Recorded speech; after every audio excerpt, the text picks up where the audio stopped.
बहुत अच्छी एक गाड़ी बिल्कुल चिकनी रोड पर अपनी तीव्रतम गति से चल रही थी। चलते चलते चलते, जैसे आप आगरा और दिल्ली का एक्सप्रेस, हाईवे एक्सप्रेस है, उसमें आप चल रहे हैं। बढ़िया गाड़ी है, जैगवार मान लीजिए, BMW ले लीजिए, कोई और ले लीजिए, पेट का पानी नहीं हिलता। चलते चलते चलते अचानक एक चक्का फूट गया।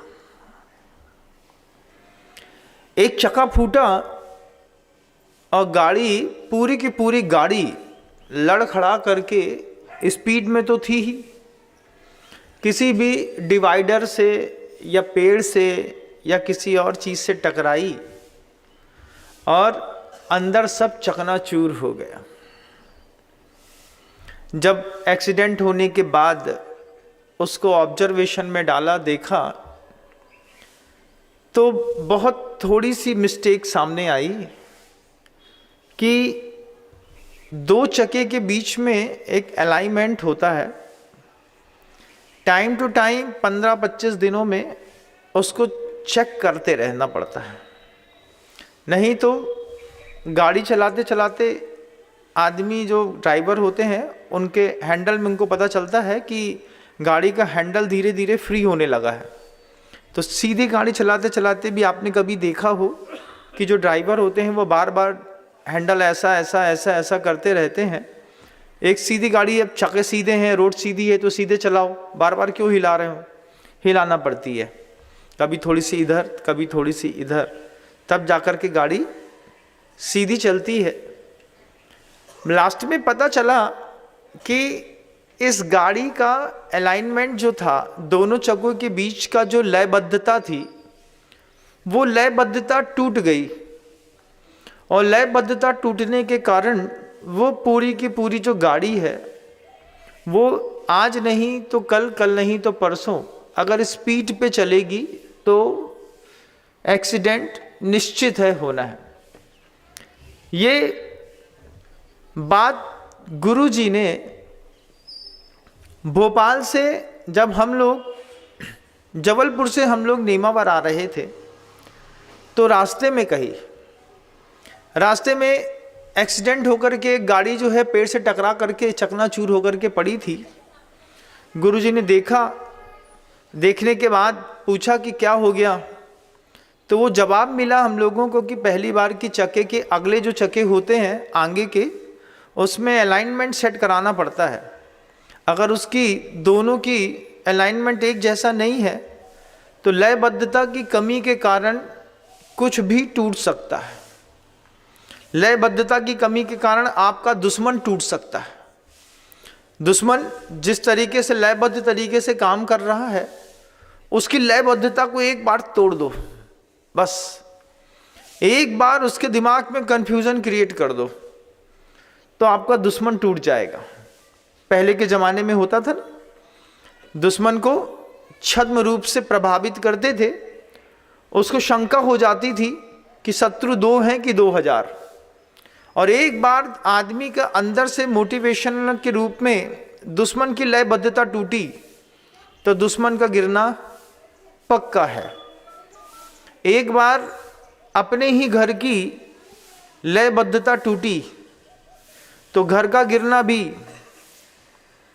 पक्का है, और एक बार आपके शरीर के साथ लयबद्धता टूटी तो आपके शरीर का गिरना भी पक्का है। दुश्मन हो, घर हो या शरीर, एक बार अगर लयबद्धता टूटती है, जो जिस लय में आप अपना जीवन जी रहे हैं वो थोड़ा भी टूटता है और निश्चित रूप से वो चीजें बिखर करके टुकड़े टुकड़े हो जाती हैं। महाभारत का एक प्रसंग याद आता है। श्री कृष्ण जी युद्ध लड़ रहे थे, पीछे अर्जुन था।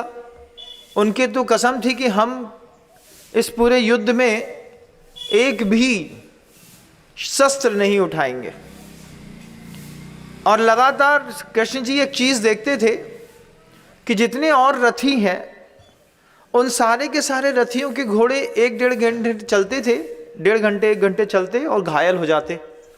घायल होने के बाद रथ में से घोड़े अलग करके नए घोड़े लगाने पड़ते, फिर आगे का युद्ध लड़ते, फिर नए घोड़े लगाने पड़ते, फिर आगे का युद्ध लड़ते। धीरे धीरे बार बार सब कोई सब देख रहे थे कि हर रथ का घोड़ा बदलना पड़ता है, लेकिन कृष्ण जी के रथ का घोड़ा नहीं बदलना पड़ता। घाव तो घोड़े को भी लगते हैं, लेकिन कृष्ण जी के रथ का जब घोड़ा नहीं बदलना पड़ता है, ये चीज सब देख रहे थे। तो शाम के समय कृष्ण से पूछते हैं कि कृष्ण, हम सबके घोड़े घायल होते हैं, हम सबके घोड़े घायल होने के बाद दोबारा काम करने के लायक नहीं होते, तो हमको बीच युद्ध में अपने रथ का घोड़ा बदलना पड़ता है, आपको अपने रथ के घोड़े क्यों नहीं बदलने पड़ते? कृष्ण जी बड़ी अच्छी बात कहते हैं कि युद्ध में घायल घोड़े को जब आप अस्तबल में भेजते हैं, उस वक्त आपके घोड़े को कौन संभालता है? लोगों ने कहा, रथियों ने, कि निश्चित रूप से हमारे घोड़े को, जो वहाँ पे सईस होते हैं, उसको सईस कहते हैं, जो घोड़ी की साफ सफाई करता है उसको सईस कहते हैं, और घोड़े में चढ़ने वाले को रईस कहते हैं। ये दोनों चीज़ें दिमाग में रखिएगा कि घोड़े की जो साफ सफाई करता है, घुड़साल की साफ सफाई करता है, घोड़े को मेंटेन करता है, उसको सईस कहा जाता है, और जो उसके ऊपर चढ़ कर के घुड़सवारी करता है उसको रईस कहते हैं। तो सबने कहा कि हम सबके घोड़ों को सईस संभालता है। फिर अर्जुन बोलते हैं, बस यही फर्क है कि आपके घोड़ों को सईस संभालता है और कृष्ण जी के घोड़ों को कृष्ण जी खुद संभालते हैं। जब आप अपने घर के घोड़ों को खुद संभालते हैं तो घोड़े का डेडिकेशन आपके लिए उतना परफेक्शन वाला होता है कि घाव लगने के बाद भी हमको हमारे मालिक का साथ नहीं छोड़ना है। दिन भर घाव लगा घोड़ों के शरीर पर, शाम को उस लगे हुए घाव में मलहम फेरना, लगाना, घाव को भरना, हल्दी भरना, उसमें पुलटिस इत्यादि के माध्यम से उस घाव को सुखाने के लिए कृष्ण जी अपने घोड़े के लिए स्वयं समय देते थे। समय देने का ये परिणाम निकलता है कि घोड़े युद्ध में कभी भी फेल नहीं हुए। आपके घर के अंदर भी आपने कुछ घोड़े पाल करके रखे होंगे। जवान लड़का होता है, बेटी होती हैं, धीरे से बड़े होते हुए बच्चे होते हैं, वो सब आपके रथ के रथी हैं। आप बड़े हैं, बुजुर्ग हैं, अपने घर का एक रथ चला रहे हैं, और चलाते हुए रथ में आपके परिवार का एक एक सदस्य जुटा हुआ है। अब जुटे हुए हर सदस्य की लयबद्धता स्थापित करना घर के बड़े व्यक्ति का काम होता है।